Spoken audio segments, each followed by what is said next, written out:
This is After Hours with Amy Lawrence. Many of you know the name Nick Boynton. If you are a longtime hockey fan or in one of the cities where he played during his time in the NHL, well, then he's a familiar name to you, familiar figure to you. He just retired in 2011, played for more than a decade in the NHL, and that was a dream come true for him.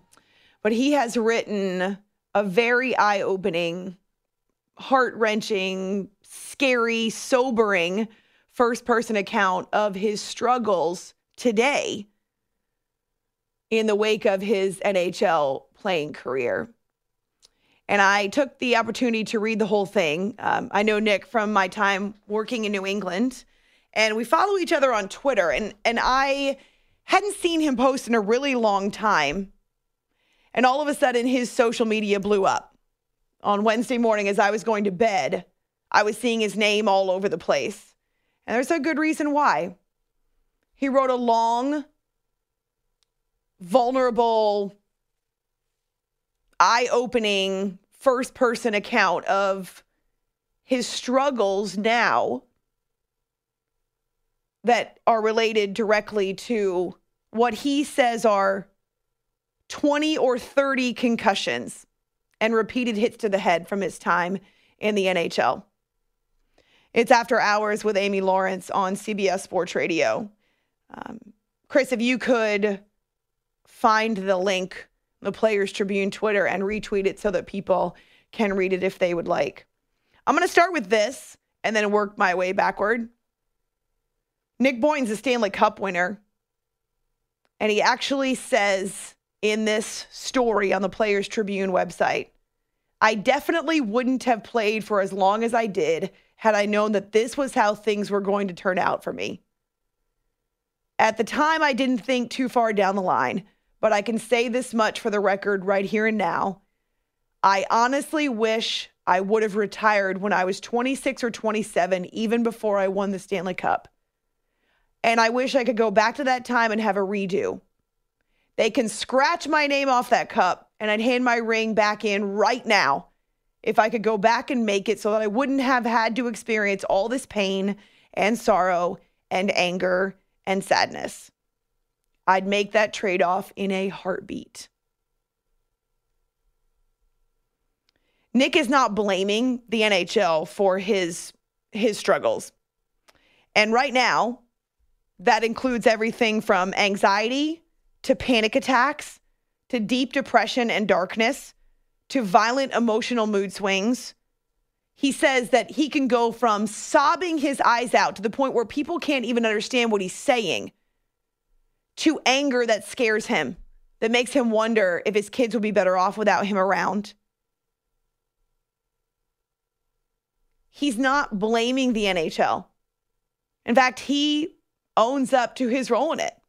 He calls himself a fighter, an enforcer. He was the guy that was supposed to go out there and pick fights with players on other teams. And early in the column, he says, I actually didn't enjoy it.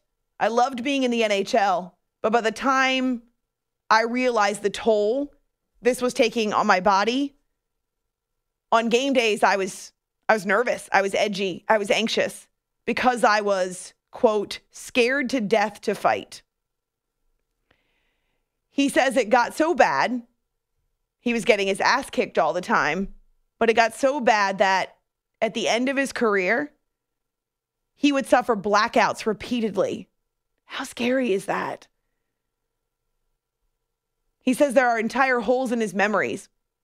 He would get hit in a game, he would black out, he'd wake up in the training room and not remember really any of it.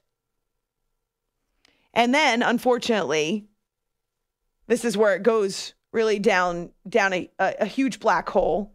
He turned to painkillers, and the painkillers didn't work. So he started doing other drugs. And he's really honest about what he was doing. Self-medicating. Alcohol, he said, always led to drugs. And in this article, he says everything but heroin was on the table. And he recounts a couple of turning points in his NHL career. Again, very sobering. He said he finally got the courage to speak to, now he doesn't identify the team I haven't gone back to look, though it's probably something I could figure out pretty easily if I do look at his career in the NHL. He says that he was really struggling, doing a lot of drugs on a daily basis, and he finally decided he had to speak to his team at the time. And the team was openly supportive, wanted to get him help, said they were proud of him for coming forward, and then a month later he was traded. At the end of the season, he was shipped out. And his teammates didn't really know why. And he knew why. But what is he supposed to say? He's sure he was traded because he spoke up about the problems that he was having. His career ended with the Flyers, and he tells a story of one night where he did an obscene amount of cocaine, again, attempting to self-medicate. He had to be on the ice for a skate around a few hours after he'd taken all this coke or done all this coke. And he said his heart was racing so fast that he was scared he was going to die. He just knew this was it. He either spoke up and asked for help or he was going to die because he could not get his heart to calm down. And so he said it was the most important thing he's ever done, the right call, the best decision he made. He told the Flyers, he told the training staff. Again, he spoke up to a team in the NHL, but this time the team actually followed through. He says in this Players Tribune account that the general manager in Philly at the time, Paul Holmgren saved his life because not only was he supportive, but his words matched his actions. They sent him to rehab. But that's not where the story ends. And it's not where things started magically getting better. And that's really the scary part for me, is that he went to rehab more than once. He got help, but his nightmare was just beginning. Nick retired a few months later, and he says his life has been a living hell since then. And honestly, he says one of the only things that has made him feel better over the last few years is opening up and telling this story. And he said he did it because this is not something this guy should be thinking about. He's a father of four young kids. This should be the time when he's able to enjoy his life. But he said he spoke up because he was worried if he died and took the story with him, that he would have missed the opportunity to help someone who is in the same boat. I applaud his courage. I don't know that you could put him in the category of a whistleblower necessarily, because there's nothing for him to lose now. He's already lost pretty much all of it. But he's definitely taking the risk that he'll alienate himself from the league that he loves, from the league that was the dream for him, but from the league that he now associates with the brain trauma and the mental health.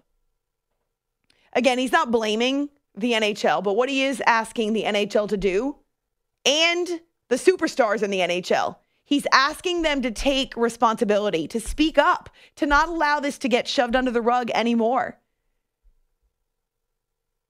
He accepts responsibility for the stupid things he's done in his life. But he says, just because I made so many bad decisions doesn't mean my story and my problems should be swept aside. He encourages the league to look at other alternatives in terms of diagnoses and treatment. Doesn't expect the NHL to be a league where there isn't contact. Obviously, things still happen. It's a violent game like football. But toward the end of the article, he says this isn't some movie where bad stuff keeps happening to fictional characters and then eventually turns out okay in the end. This is real life, as real as it gets. Guys are suffering. In some cases, people are dying. And he refers to friends of his that used to play in the NHL who went down this same rabbit hole and couldn't get out. He wants the NHL to stop ignoring the damage that occurs to the brain when you get your bell rung out on the ice. Quote, let's own up to it and get guys the help they need, not just after they retire, but while they're playing the game. He says, let's start addressing the problem. Let's look at the research. Let's look at the brain. let's do what we can to educate the guys who are in the league now so that it stops with me or it stops with this generation. He lists a few of his friends that are gone. And again, he says one of the only things that has gotten him out of this funk, he is seeing a psychologist now, and he says that's really helpful. But he said one of the things that's making him feel better, it's helping, is to tell his story. Because if he dies, he didn't want the story to die with him. Gosh, way too young to be thinking about this kind of stuff. But you know what? His firsthand account is not an isolated incident. It takes a lot of courage and bravery to come forward and tell this story. Because as he points out, hockey's for tough guys. We suck it up. We go back out there on the ice no matter how bad it is, no matter how many teeth we've lost, no matter how much we may feel like we can't stand up. We go back out there and we play. And you can still be tough and be honest about having a concussion, except there is a stigmatism there. And so I'm proud of Nick for speaking up. I sincerely hope that his sharing his story lets other athletes know, not just in the NHL, but lets other athletes know they're not alone, both active and retired, and that they'll get the help they need too. Because this is a spiral. It's a downward, destructive spiral that you can't get out of on your own. And so I hope that you will read this article by Nick. It's, again, from the Players Tribune. I liked it on my Twitter, not because I like it, because I wanted to save it and I wanted other people to see it. It's called Everything's Not Okay. And I hope that this does stir up professional athletes and the leagues and remind them once again that these are not numbers. These are not stats. Analytics don't fix this kind of thing. These are real people who are suffering real trauma. And again, it's their choice to play sports. And Nick is saying, this was my choice. I wish I was more informed. I wish I could do it differently, but I'm not blaming the league. What I'm saying is don't ignore it. Don't act like it's not happening. Maybe someone else can be spared what I'm going through if we meet these problems head on. And certainly that applies to the NFL. It applies to soccer. It applies to boxing. It applies to any sport in which there's contact.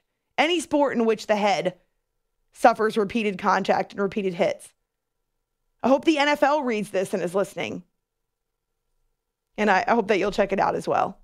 But be prepared. It smacks you in the face. It reminded me, and we'll take a break here then, it reminded me of the conversation I had with Jermichael Finley, former Packers tight end, who had his career prematurely ended by a nasty hit in a football game on the field. He was knocked out, and he sat down with me on Radio Row at Super Bowl week in February, and he told his story, and he talked about the dark days when he just wanted to give up. Now he's gotten help. He's getting treatment specific to brain injuries. Well, some of the things that he says are very similar to what Nick outlines in his column. The depression, the mood swings, the anger, the panic attacks, the anxiety. It's not coincidence. And so I retweeted that link, that YouTube link to the conversation with Jermichael, in case you wanted to hear someone say it instead of reading. But more and more athletes are speaking up. And the more people speak up, the more it becomes okay to talk about it, the more people know they can reach out and get help. Again, can't do it alone when you're in this kind of a downward spiral.